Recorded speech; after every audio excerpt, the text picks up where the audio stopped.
ಬಾಂಗ್ಲಾದೇಶದಿಂದ 2 ಕೋಟಿಗೂ ಅಧಿಕ ಜನ ನಮ್ಮ ಭಾರತಕ್ಕೆ ಬಂದಿದ್ದಾರೆ ಅಂದರೆ ಇದು ಶಾಕ್ ಆಗೋಂಥ ವಿಷಯ ಏನಲ್ಲ. ಯಾಕಂದರೆ ಇದು ನಡೀತಾ ಇರೋದು ಬಂದು ಪಾಸ್ಟ್ 6-7 ಇಯರ್ಸಿಂದ ನಡೀತಾ ಇದೆ. ಅದರಲ್ಲೂ ಎಸ್ಪೆಷಲಿ ನಮ್ಮ ಕರ್ನಾಟಕದಲ್ಲಿ 2 ಲಕ್ಷದಿಂದ 5 ಲಕ್ಷ ಜನಸಂಖ್ಯೆ ಇದೆ. ಅಂದರೆ ಈ ಬಾಂಗ್ಲಾದೇಶದ ಇವರೆಲ್ಲ ಟೋಟಲಿ ಅನ್ನೋನ್ ಪರ್ಸನ್ಸ್.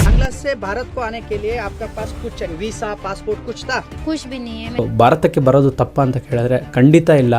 ಆದರೆ ಅದು ಲೀಗಲ್ ರೀತಿಲಿ ಬಂದಿದ್ರೆ ತಪ್ಪಿರ್ತಾ ಇರಲಿಲ್ಲ. ಇದು ಟೋಟಲಾಗಿ ನಡೀತಾ ಇರೋದೆಲ್ಲ ಬಂದು ಇಲ್ಲೀಗಲ್ಲಾಗಿ, ಅಂದರೆ ಒಬ್ಬರು ಕಮಿಷನ್ ಥರ ತೊಗೊಂಡು ಅಲ್ಲಿಂದ ಅವ್ರನ್ನ ಕರ್ಸ್ಕೊಳ್ಳೋದು, ಈ ಸೆಂಟ್ರಲ್ ಬಾರ್ಡ್ರನ್ನ ಕ್ರಾಸ್ ಮಾಡುವಂಥದ್ದು. ಈ ಬಾಂಗ್ಲಾದಿಂದ ಬಂದಿರತಕ್ಕಂಥ ಈ ಅನ್ನೋನ್ ಪರ್ಸನ್ಸ್ ಏನಿದ್ದಾರೆ ಇವ್ರಿಗೆ ನಮ್ಮ ಕರ್ನಾಟಕದಲ್ಲೇ ಕೆಲವೊಂದು ಜನ ಇವ್ರಿಗೆ ಫೇಕ್ ಆದ ಆಧಾರ್ ಕಾರ್ಡ್ಸ್ನ ಕೂಡ ರೆಡಿ ಮಾಡಿಕೊಡ್ತಾ ಇದ್ದಾರೆ. ಅದು 1500 3000 ತನಕ ಚಾರ್ಜ್ ಕೂಡ ಮಾಡಿ. आधार कार्ड बनाने के लिए कितना पैसा दिया? 1500 रुपये. 1500. 1500 ರೂಪಾಯಿ ಕೊಟ್ರೆ ಅವರೇ ಆಧಾರ್ ಕಾರ್ಡ್ ಮಾಡಿಕೊಟ್ಟಿದ್ದಾರೆ. ಈ ಫೇಕ್ ಆದಂಥ ಈ ಎಲ್ಲ ಆಧಾರ್ ಕಾರ್ಡ್ಸು ID ಕಾರ್ಡ್ಸ್ ಎಲ್ಲ ಏನಿದೆ ಇದು ಆ್ಯಕ್ಚುಲಿ ವರ್ಕ್ ಆಗುತ್ತೆ. ಅಂದರೆ ನಾವು ಲೀಗಲಾಗಿ ಏನಾದ್ರು ಮಾಡಿದ್ರೆ ಇದು ವರ್ಕ್ ಆಗುತ್ತೆ. ಇದನ್ನೆಲ್ಲ ಒಬ್ಬರು ಎಕ್ಸ್ಪೋಸ್ ಮಾಡೋದಕ್ಕೆ ಕೊಟ್ಟಿದ್ದ ವ್ಯಕ್ತಿನೇ ಪುನೀತ್ ಕೆರೆಹಳ್ಳಿ ಅಂತ. ರೀಸೆಂಟಾಗಿ ಇವರು ಬನ್ನಾರ್ಘಟ್ಟ ಪೊಲೀಸ್ ಠಾಣೆಯಲ್ಲಿ ಅರೆಸ್ಟ್ ಆಗಿರ್ತಾರೆ. ಅಂದರೆ ಇವ್ರ ಮೇಲೆ ಒಂದು ದೂರು ಕೂಡ ದಾಖಲಾಗಿರುತ್ತೆ.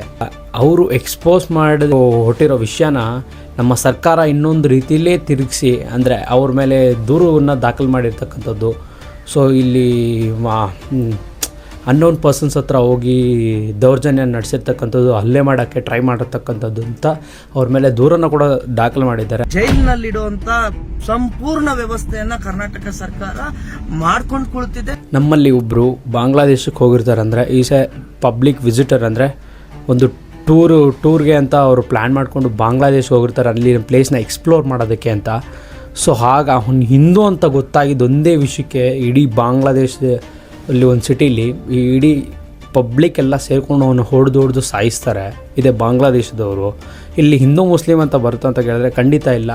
ಇಲ್ಲಿ ನಮ್ಮ ಕರ್ನಾಟಕದ ಜನ ಹೋಗಿ ಒಂದು ಬ್ಯಾಂಕಲ್ಲಿ ಏನಾದರೂ ಲೋನ್ಗಿನ್ ಸಹ ಕೇಳಿದ್ರೆ ಏನಾದರೂ ಅಡ ಮಾಡಿಸ್ಕೊಂಡು ಕೊಡುವಂಥದ್ದು, ಅಂದರೆ ಚಿನ್ನನೋ ಆ ಥರ ಏನಾದ್ರು ಅಡ ಮಾಡಿಸ್ಕೊಂಡು ದುಡ್ಡು ಕೊಡುವಂಥದ್ದು. ಆದರೆ ಈ ಬಾಂಗ್ಲಾದಿಂದ ಬಂದಿರತಕ್ಕಂಥ ಇವ್ರಿಗೆ ಬಜಾಜ್ ಫೈನಾನ್ಸ್ ಅಂತ ಒಂದು ಇವರೇ ಸಹ ಒಂದು ಪ್ರೈವೇಟ್ ಕಂಪ್ನಿಯಿಂದ ಮಾಡಿಕೊಟ್ಟು ಬಜಾಜ್ ಫೈನಾನ್ಸ್ ಅಂತ, ಅದರಲ್ಲಿ 4ರಿಂದ 4.5 ಲಕ್ಷ ತನಕ ಇವ್ರಿಗೆ ಲೋನ್ ಅನ್ನೋದು ಕೂಡ ಆಗುತ್ತೆ. ಅದು ನಮ್ಮ ಕರ್ನಾಟಕದಲ್ಲಿ. ಸೊ ರೇಷನ್ ಕಾರ್ಡ್ ಸಹ ಇದೆ. ನಮ್ಮಲ್ಲಿ ಎಷ್ಟೋ ಜನರಿಗೆ ಇವತ್ತಿಗೂ ರೇಷನ್ ಕಾರ್ಡ್ ಇಲ್ಲ.